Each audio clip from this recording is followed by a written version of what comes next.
Najprej naj čestitam organizatorju za odlično izvedbo dogodka.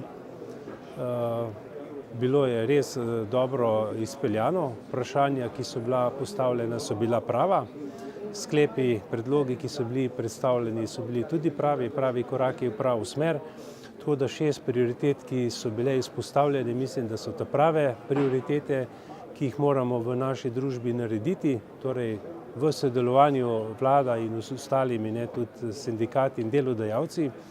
Tu bo potreben ta socialni dialog. Kar se tiče mojega področja, vsekakor se je identificiralo področje, ki je pomembno. Poleg, javnofinančne konsolidacije je razvoj trga kapitala eden izmed zelo pomembnih ukrepov, ki jih moramo narediti v prihodnje. Ta del je pri nas res nedelujoč, bil je v preteklosti dosti boljši in na tem delu zaostajamo v večji meri za razvitimi kapitalskimi trgi, kot mogoče zaostajamo za drugimi področji. Tako da absolutno smo ta problem že sami na Ministrstvu za finance prepoznali, že delamo na njemu.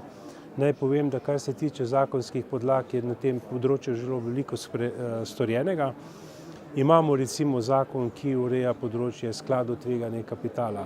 Naj omenim zakon o trgu finančnih instrumentov, ki je zelo pomemben zakon, sistemski zakon in ki prenaša uredbo Evropske unije v naš prostor. Smo ga sicer z nekajletno zamudo, ampak ravno pred kratkim sprejeli in bo v kratkem v veljavi, ko bo v javnem uradnem listu, in ta je en takih, ki to sistemsko ureja. Glede drugega ukrepa, ki se tiče nas, razbremenitev plač, ravno tako se strinjam. To je bila tudi naša ugotovitev, ni samo naša, ni samo tega dela, ampak je tudi drugih organizacij, tako kot OECD.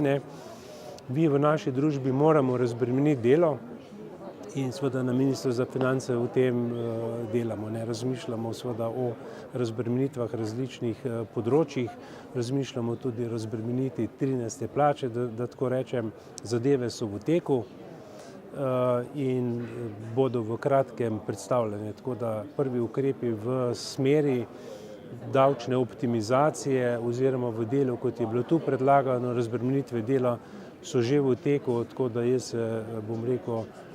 zahvaljujem in strinjam se z celotnim podijem današnjim, da je to ena izmed prioritet, tudi naša ali pa moja je, da tako rečem.